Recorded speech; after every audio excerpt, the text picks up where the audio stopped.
This series of bonus podcast episodes were taken from my 9-hour live stream on the 15th of April 2020. I interviewed 16 speakers back to back whilst on lockdown from the coronavirus pandemic, and I thought I would edit them just for you. Hope you enjoy and stay safe, my friends. 2 years ago, 2.5 years ago, you started talking about menopause. I did. And I wanted you to come out today to talk about that because I'm a guy. Right? I'm not really. I promise. So rumor has it. But I just don't know stuff about this. But Ian, right? It's not a guy thing; it's an everybody thing. That's what's really crazy. That's why I want you on here, because it is an everything thing, and I want to know more about it. So it isn't just a woman thing. And I want to give you this platform to share what you've been up to. Well, if you'd said to me 2.5, 3 years ago, Sharon, you'll be setting up a business or setting up a service called Miss Menopause, and you'll be getting passionate about the menopause, I would have said, don't be stupid, that's got nothing to do with me. So the reason being, I was 47 when my magic began. So I'll be 52 in June, so it's a little while ago now. So I started to feel, I'm going to use the technical term, meh. Like I wasn't really sleeping very well. I was feeling a bit anxious. And my first symptom, not even known as a symptom, was what I'd call night terrors. So it's probably a little bit how I'm feeling now sometimes with this whole COVID-19. I would wake up at 4:00 in the morning with that whole like desolate, something terrible is going to happen in the world feeling. And at the time, my boss was lovely because I was running my original business, Red Handbag, because I'm the woman with a crazy name business. And my boss was lovely. Obviously, it was me. So I knew there wasn't a problem with work or anything like that. So I couldn't reconcile why on earth was I waking up feeling all anxious. And that happened several times. And I didn't think anything of it. I kind of put it in a box and said, right, well, that was just one of those things. And I think the thing is, somebody happened to mention along the way menopause, and I was a bit disgusted about it, if I'm honest. It was like, me, menopause? That's for like other people. That's for old people. So please forgive me. But my impression of somebody going through menopause was somebody really, really old, like, but old and decrepit. I don't mean old. I just mean like past it, like. So nothing in my own mind like me, which is absolutely ridiculous. So I started to do research, and in the meanwhile, I was getting more symptoms, and then realizing that menopause happens, and I'm going to say this, and this is what's mad about the whole subject, it happens to 100% of women. So not a fraction of a percent, not some, but you have a choice as a woman that your body will take through menopause, because menopause means this and only this, that you haven't had a period for 12 consecutive calendar months. So the word menopause, I'm a bit sweary, it's a bit of a bollocks made up word anyway, and it doesn't really cover what it's all about. So anyway, I started to get other symptoms. So I was getting what I'd call night sweats. Now, I've only ever been hot when I'm on fire. So we'll have the heating wars in my house, heating on, heating off, my lads, always hot when I'm cold.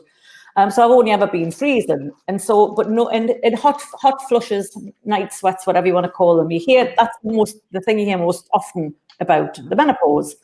But nobody tells you that you can't escape yourself. So it woke me up, so I'm lying asleep and I sleep through a hurricane. Nothing really wakes me up. So I'm fast asleep, and then this one night, boom, I'm woken up by what I can only describe as a furnace inside. So, and it was coming from my guts, like all the way up my body, and it got so hot that the covers are off, I'm up running around the room, so hot. Now, I'm not what I'd call a sweaty girl, and I've always been jealous of sweaty girls, because if me and you would be into a gym and you were a sweaty girl, it would look like I wasn't working out because I don't really sweat. But when it comes to the subject of menopause and hot flushes, I'm really quite fortunate, because you wouldn't know I was sweating, but it was enough to wake us up through the night. So luckily for me, my hot sweats were, they probably only lasted seconds, even though it feels like ages, because you can't escape the heat that's coming from inside. It's this enormous, powerful heat. So it started to keep me awake at night, put it that way. Now, I'm one of these, my other half thinks I'm a bit of a freaky, really, because I can put my head on the pillow and be talking to his mid-sentence and I'm fast asleep. Now, he has to apparently switch the lights off in his head, bang, bang, bang. So what was happening was I would have a hot flush, I'd be running around, get cool, last a couple of seconds, couple of minutes max. I'm cold now, so I'm happy up, go to sleep, and I can go to sleep straight away. He, on the other hand, bing, bing, bing, has to switch all the lights off in his head. So by the time the next one happened, he's still awake. So it's starting to affect our relationship, even though we've been together 20 years, because now I am keeping him up all night, apparently. Now, I don't know who's doing it to me, because I didn't wish for it either. So I started to have these different symptoms, and somebody, like I say, dared to say, Sharon, it could be a menopause. And I was like, me? It couldn't possibly be happening to me. That happens, whatever it was, happens to other people. It doesn't happen to me. So I started to do lots and lots of research, because I couldn't find anything really that was giving us any credible information. This is what I'm really chuffed about, is in recent years, certainly in the last 12 months, lots and lots of people are starting to talk about the menopause, which is great. But when I was starting to do it, people were like, well, what are you talking about that for?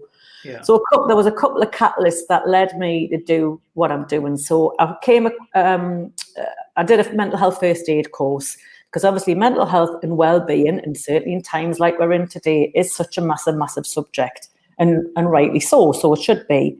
So I did a mental health first aid course, and it was really comprehensive. It was 2 whole days, so 14 hours in a classroom, and in the last half day, we're starting to talk about schizophrenia, which again is a really important subject. And I happened to say to the facilitator, and her and I become good friends, I said, what percentage of the population will suffer from schizophrenia? And we agreed it was probably 1%, which means that lots of us may never encounter somebody with that condition. Certainly, I know from a working point of view. And I said, well, hang on a minute, 100% of women will go through the life event known as menopause.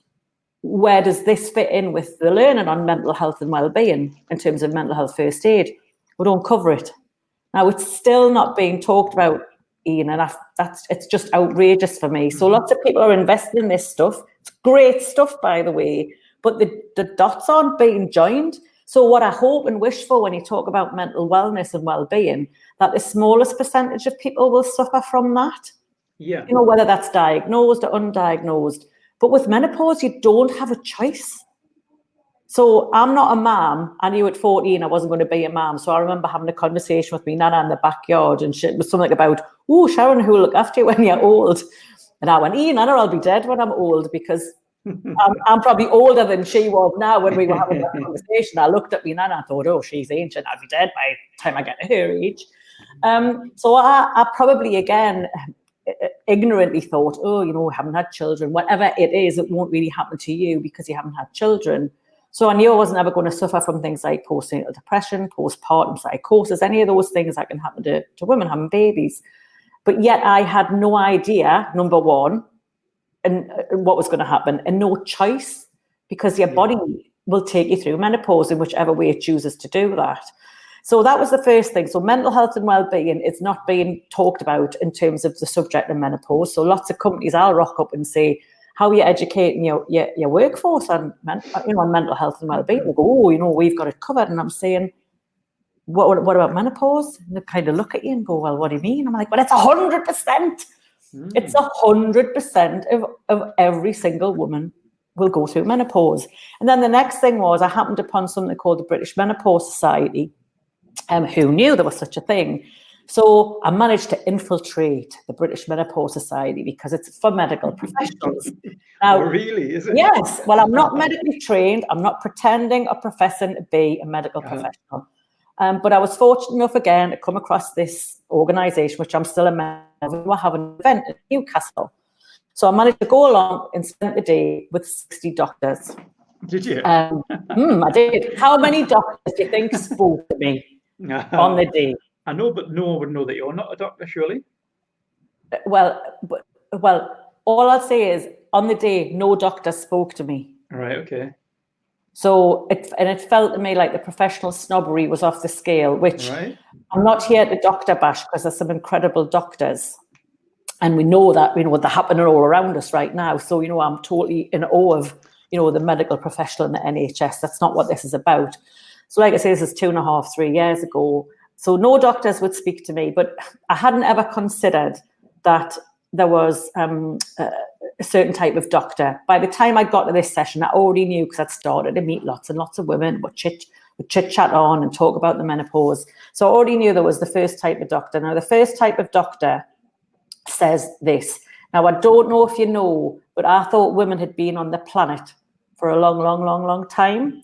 But doctors only got their nice guidelines. Any idea when they got their nice guidelines? 1989. No, you're being far too generous. Oh, really? It was November 2015. Oh, what? Yeah. So if you're ever suffering from insomnia and you want to check out the guidelines that out there in the public domain. So there's 3 types of doctors, and I learned there was a third one on this day. So the first type of doctor does this. So you'll rock up to the surgery looking for, help and support. This is what most of us we would expect to happen. So you go to your doctors, and you might happen to mention menopause, or you might not. But the first type of doctor does this. Nothing. Don't mention it. So don't mention it. They say nothing. So the example I'll give you is, I've got a good friend. She had just turned 50 now. The average age, if you read any of the literature in the UK, says women going through the menopause are 51. Okay. That's a bit rubbish, because 45 and onwards, you can be within menopausal range, in the normal range, whatever that is. So my magic, as I like to call it, started when I was 47, and that's well within the range. But my friend had just turned 50, and she was starting to feel a bit like I was, a bit meh, just tired, a bit stressy, not herself. And that had gone on for a few months. So she did what you'd expect somebody to do after a few months, wasn't feeling right, went to the doctor. And it happened to be a him, it could have been anybody, but she went to the doctor, explained her symptoms, and I said, well, what did the doctor say? Average age is 51 in the UK for menopause. What did they say to you about how you're feeling? She went, oh, you just went like that. Gave her a massive pot of sleeping tablets. Off you go, that was it. So what she's since done her research, and she's going through, the term is perimenopause, when the magic begins. That's what the term is. So I've heard that before. Yeah, just what it means. Yeah, so the perimenopause is when your body starts, when your hormones start to fluctuate. So really, the term that we should use is perimenopause and postmenopause. The term menopause. So I've even written an article, if anyone wants to check it out, I've written an article why the menopause only lasts for a day, because the terms are stupid. Right, terms are stupid. So the perimenopause, when it begins, only when you haven't had a period for 12 consecutive calendar months can you say that you're menopausal. So the story I like to tell is, I checked off on my calendar, I was like, I checked on my calendar, I thought, I haven't had a period for 12 consecutive calendar months. So I was a bit ridiculous and thinking, it'll be like a Tom Hanks film. There'll be like marching bands. I'll wake up the next day and it'll be like Big, where I'll have been transformed into somebody else. They call it the change. That's what it'll be like. And the only thing that happens is the day after. So on that day, I can say I'm menopausal, because guess what? The day after, the term that I have to use is I am postmenopausal. Right, okay. So the term should be peri and post, because the term menopause only lasts on the day that you've decided you haven't had a period for 12 consecutive calendar months. So the terms are stupid and misleading. And the other bad thing about the term postmenopause is, I don't know what your take on it was or is, but mine was, it'll all be over. That was my take. That's not what it means. It just means your periods are over. But the magic that goes with it and the raft of symptoms you might be having can all exist. So the oldest woman I've heard of who's still having hot flushes is 93. Oh, really? Oh, yeah. So don't come, I often ask men who would like to come back as a woman. I've never had any takers yet. It's funnily enough. But yeah, so the symptoms that you have when your body starts to fluctuate and hormones decline, just because your periods have stopped, I believed, or before I knew all of this stuff, it'll all be over one day, that day. It doesn't mean that. It just means your periods have stopped. Right. But going back to the doctor thing, so you've got the first type of doctor says nothing, or they have lots of their own opinions. So they'll say things like, you're too young, Sharon. Don't you worry about that menopause thing. And you think, how and when did a doctor have the ability to see with X-ray vision through my body? But probably, Ian, like me and most people I've talked to, we were brought up to respect authority without question. So you're taught to kind of whatever the doctor says, whatever the teacher says, whatever the policeman says. And I've wound the story back and thought, yeah, I've done that in the past where the doctors go, no, I know what's wrong with you.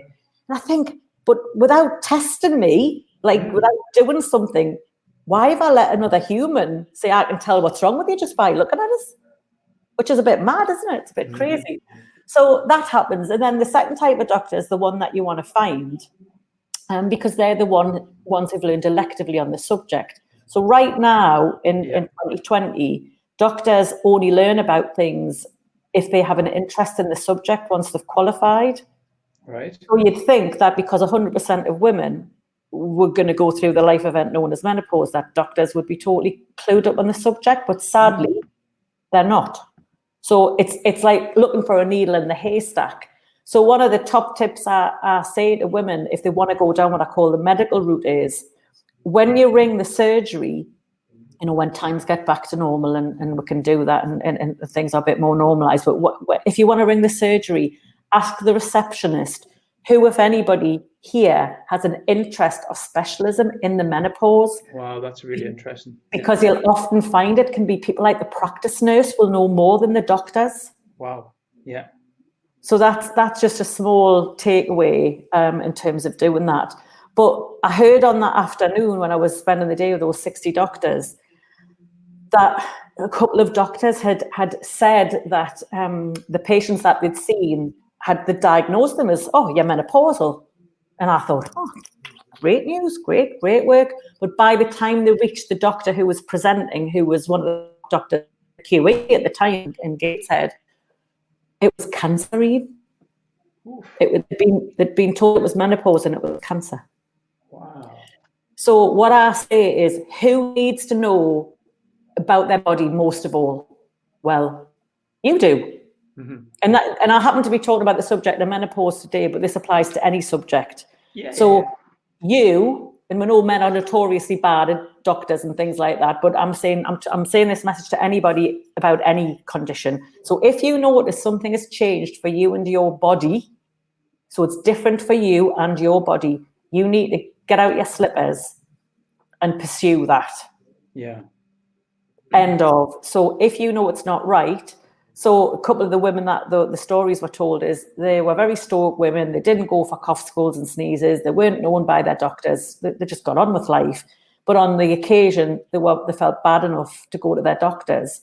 And after several attempts of going backwards and forwards, the doctors both said, yeah, you're menopausal. And they eventually got to this doctor at the QA. But they were going to need palliative care because it was cancer. And I don't want another woman, another human, to take the advice of just another human without kind of being a bit demanding. You know, it's really interesting that I digress slightly, but it's a link here. I was in the hospital a few weeks ago, but I went to see the GP literally 4 hours before I was admitted, and she said I was fine. And you, there's no one who knows your own body better than you. And I was like, no, I'm not. She said, no, I've got no concern there. I sat and thought, you know what it is, I'm not happy with this. And I went back and I had to actually say, I am not right. Yes. Took my bloods, and sure enough, I wasn't, and I was in. So I think. Yeah. So if because we're going to be done soon, but if you take nothing else away, menopause is going to affect 100% of women. And if the symptoms aren't right for you and your body, then you need to pursue it. And when I say there seems to be this stoic, like the olden days, like if you ask your mom, they would go, we just got on with it nowadays. I would defy my mom or my grandma, God bless her, if she was still alive, to do what I do in the 21st century. It's not the same. So my mum worked part-time when she was going through her menopause. And if she boiled the tatties over for the tea, that didn't have a big impact, on other stuff. But, women were being encouraged through gender pay gap to do more, to be, in higher positions, to run our own businesses. Yeah.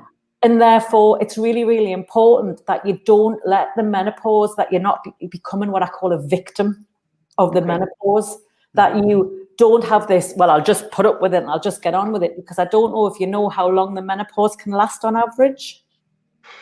No idea. 2 years? I wish. So again, I'm talking on averages. On average, 5 to 7 years. What? Yeah, 10 is not uncommon in terms of symptoms. Yeah, wow, indeed. So what I say to women, if you broke your leg, would you drag it about for 5 years going, oh, it'll be fixed at some point. Don't worry, my toe's hanging off. It's got septic, but it'll be fine one day. You wouldn't do that. So why, oh, why do I hear women when I say to them, oh, what impact is the menopause having on you? And they go, oh, terrible, I can't do this, that, the other. What are you doing about it? Oh, nothing, I'm just getting on with it. Right, I'm not on that. It's ridiculous because you wouldn't do that with any other aspect of your health or well-being. So like I say, Miss Menopause exists to educate working women. And I'm not saying women who don't work aren't important, but it's harder for us because we're at work to even find the information. Because any information that you tend to say about menopause right now is all when women are at work, like loose women and all that type of stuff. So you kind of tap into it. Forgive my ignorance, but what can the doctor do anything if you're menopausal? Like you're menopausal, right? And you're saying you're going to hump around this broken leg for years. What happens when you go to the doctor? And what can they do? Is it not a thing where you just got to suck it up, or? No, well, I'm on HRT, so the first line of medical preference should be HRT, but there's been lots of myths and legends around HRT. Okay. But just to summarise, as a woman, you've got four options to manage your menopause when the time comes. You can go down a medical route. So your doctor's got things that they can offer you, like HRT, like the coil, like some antidepressants, like some different stuff. You can do what I call your herbal route. So there's vitamins, herbs, minerals. Now, they aren't to be taken just like willy-nilly because they can affect some conventional medicines, and some of them have been known to cause problems with certain individuals. So you need to do your research. There's also then what I call the holistic route. There's like magnets in your knickers. Who knew? Well, that's all I'll say. But anyone who wants to research it, you can buy a magnet for your knickers. They're about 40 quid. I think they repel me. It's a different pool. If you're pushing me away. But there's things like, yoga, mindfulness, all of those, crystals, whatever it takes. And then there's what everybody can do, what I call DIY, eating, drinking, smoking. I don't mean drinking loads and smoking loads. I mean, looking at what you do, exercise and all of those things. So what I say to women is, I've never met a woman yet who said, Sharon, I've tried everything and none of it's worked, because there will be something out there. But the really energy sapping part of being a woman when it comes to menopause is you can't say, oh, Sharon's born in 1968 with funny coloured hair can manage their menopause in this way. It's a bit like a fingerprint. It's unique to each woman. Okay. So that's what's really hard. So what I don't want to hear is a woman say, oh, I tried that and it didn't work. You've got to pursue it. It might take you 3 or 4 attempts to find the right solution for you, but it will be out there. Mm-hmm. You've just got to pursue it, because are you really going to put your life on hold for 5 to 7 years? Really? Wow. Of course you're not. So that's why it's really important to know about it, because women need to take control. And from an organisational point of view, if you run your own business, it may impact your ability to do that. It was impacting my own ability to run my own business. But if you run a bigger business, you'll have women where this is impacting productivity. So you may lose talent because we're going to walk out the door because of ignorance. And I'm just not having it. You are not having it. And I am not having it. What's lovely is our friend Anne English there has, in the comments, has linked to your Facebook group. So I'm guessing just by that you've got a Facebook group where women can join and discuss. Yeah, tell us a bit about that before you go. So Facebook group, sadly, lads, if you're listening, it's just for women only. And that's because it sounds ridiculous, but it's such a new subject to most of us. We want the space. They want the space to be able to share things. But it's a Facebook group. There's nearly just under 3,000 women in there. And really? Yeah. It's all about fun, chat, but learning and support, really. So at the minute, you can imagine you've got women who are locked in, who are going through menopause, and are one of the biggest symptom that I hear most often is anxiety, Ian. So when we talk about mental health and well-being, it's not hot flushes that are the problem. It's things like anxiety and what I call brain fog. So the inability to recall simple words like kettle, fridge. and it's terrifying. Wow, really? Yeah, totally. Yeah. And then you probably start thinking you're getting something else, like Alzheimer's or something, and you freak out. Well, the two saddest things I hear women say to me practically daily is, I think I've got early onset Alzheimer's. Or I felt so alone. So honestly, Ian, I'm just going to wrap up by saying you're in the 100% club. Yeah, the least exclusive club that can be. And it affects everybody. So, men, women, colleagues, if we all know about it, then we can just normalise it and make it business as usual. And that's what all I'm looking to do. Oh, you're a star. Tell you, you're changing 3,000 women's lives there. And the reason why I wanted to bring you on today is because I love what you're doing, and I love that you're raising this. And I'm a guy, and I can't really have much of an input, but all I can do is try to help as much as I possibly can, because I love what you're doing. So, cheers, Ian.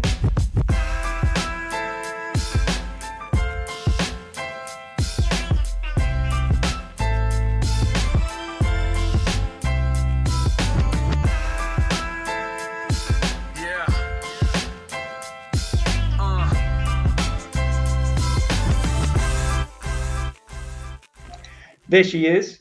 Hello. You beautiful woman. Hello. Hi. Can you hear me all right? I can. Can you hear me? I can't. You know what it is? I'm starting to flag. I think I might need something to eat. What time is it now? That's been 4 hours. You need something. Hours. I've got buddies, right? Have you? Well, I've got a drink. Don't tell everyone it's gin. I've got Space Raiders. Oh. Right, they are a staple. I've got a massive sandwich. Thank you very much for that. I've got a couple of bananas. That's a proper picnic, that is. Oh, it is. And look, I've been to Lidl. Well, you've got to. I'm a huge Lidl fan. Oh, Lidl, Aldi, love them. Look at these. They do these little protein balls. Oh. Don't diss my balls, MacArthur. I would never diss your balls. Right. I love Emma, mind. I love Emma. Can she be my MP? Emma's lush, isn't she? Emma's lush. It is. We've got 16 people on today, but a really wide range of journeys and experiences. And having Emma on was just really interesting, getting the background, because, we don't really hear from people, do we? We're all in kind of this business world and all that, but good. Well, they're representing us all, and it's interesting to know what it's really like. So I love that honesty about, the dirty tricks and all that. So I'm booking a tour. I need to hear the gem. Let's all go on that tour, right? And let's all go behind the scenes. And let's all get then bladdered. And then look at what Julie Skev, gin at Montpellier. Yeah. Woohoo! Right, I'm having a bit of this sandwich. Do it. Don't judge us. I'm not judging you. I'm saying I've got me drink. Yeah. Woohoo! What's been happening? Well, obviously this whole bloody COVID-19 locked in like a rabbit in a hutch. That's a bit weird, isn't it? So yeah, probably like everybody. So I'm brutally honest. So yeah, I've had ups and downs. All my proposed stuff disappeared literally within about 3 days. So it's not cancelled, but it's been put on ice, which is the right thing to do, obviously, understandably, before we're all locked in. But my other half still having to go to work, and it doesn't seem a particularly safe place that he's working in, so that's a bit stressy.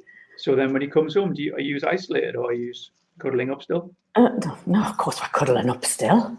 But no, I mean, he's got to go in and out, so it's just one of those things. But it feels a bit stressful, so it's difficult to try and have good days and bad days, probably like everybody else.